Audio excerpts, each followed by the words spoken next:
Welcome to our Glory Grove TV. Here is the breaking news from Dubai. Yes, when Nisar Ahmed Wani succeeded in carrying out the world's first camel cloning in 2009, it was hailed as a great achievement. Today, Wani is scientific director at the Reproductive Biotechnology Center in Dubai, and the practice is so popular that cloning has become his 9-to-5 job. Wani and his team research and develop new cloning techniques and maintain cell banks, allowing them to make copies of animals including buffalo and sheep, but the center's focus is on cloning camels. Each year, it produces dozens of cloned dromedary camel calves. Among the most popular are copies of camel beauty queens with the right combination of dropping leaves and long necks. Camel beauty pigeons are popular in the Gulf states, and the prize money runs into the tens of millions of dollars at some events. Owners have been disqualified in the past for using banned techniques such as injecting camels with silicone fillers and inflating body parts using rubber bands to enhance their appearance. But as far as these competitions are concerned, cloned camels are perfectly legitimate.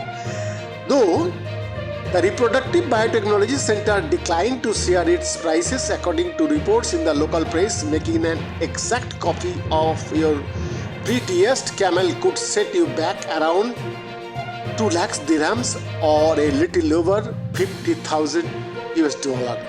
Other than beauty queens, Wani and his team have been also reproducing elite racing champions to compete in the UAE's many camel races, some of which are jockeyed by robots and can earn the winners thousands of dollars in prize money. As well as camels genetically altered to produce proteins in their milk that can be used for pharmaceutical application, they have also been able to be revered camel owners with a replica of their deceased pet. Cell samples can even be taken shortly after the death of the animal.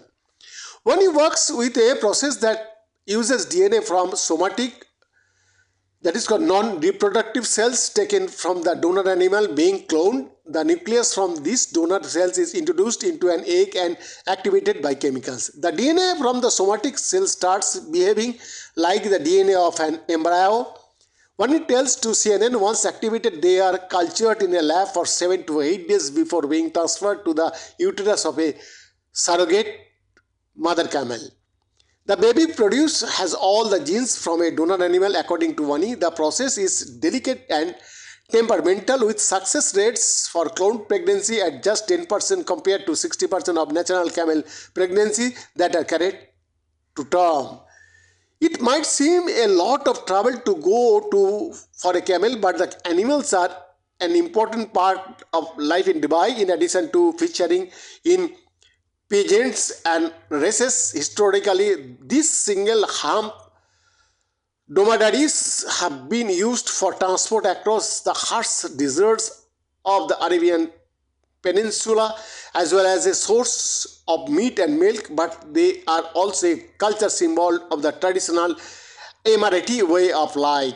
Camels were an essential element to ensuring life was possible in the Arabian Peninsula prior to the era of oil and gas, says Obed Al-Falsi, the co-founder of the Arabian Desert Camel Riding Center, Dubai's first camel riding school. Traveling and trade between countries and settlements was facilitated by camels, who had the ability to endure the rough climate and survive on every little feed and water. The camels he had were the people's treasure and companion, and that is still the case today for certain Emirati tribes and families. For many, they hold spiritual significance as well.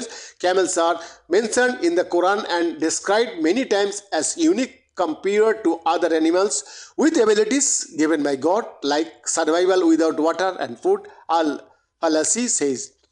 Despite their status, he says that camel cloning is not considered sacrilegious. Cloning is a scientific achievement in its own and should be considered as such, he explained.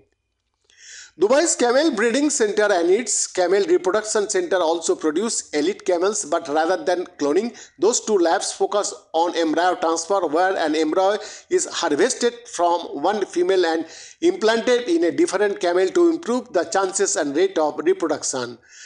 Al-Falasi says that cloning is too expensive for most people and that embryo transfer is more common to ensure that a good camel can produce more offspring, surrogacy, instead of every year or two.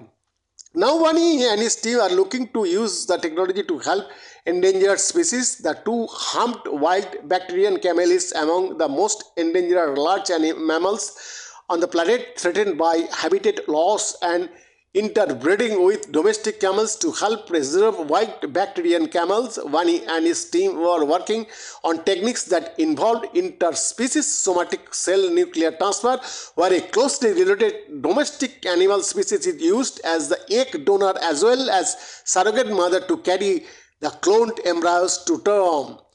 In 2017, the first cloned bacterian camel was born at the center using this method after an embryo was implanted into a dromedary camel. In the future, one hopes to employ the cloning techniques to preserve other critically endangered animal species and even help to restore extinct species. Our center is focused on developing and applying the latest reproductive biotechnology techniques like cloning, IVF, artificial insemination, and embryo transfer to enhance the multiplication of different animal species of the region and also for the conservation of endangered species, says Vani. Beyond the report, Glory of TV, India.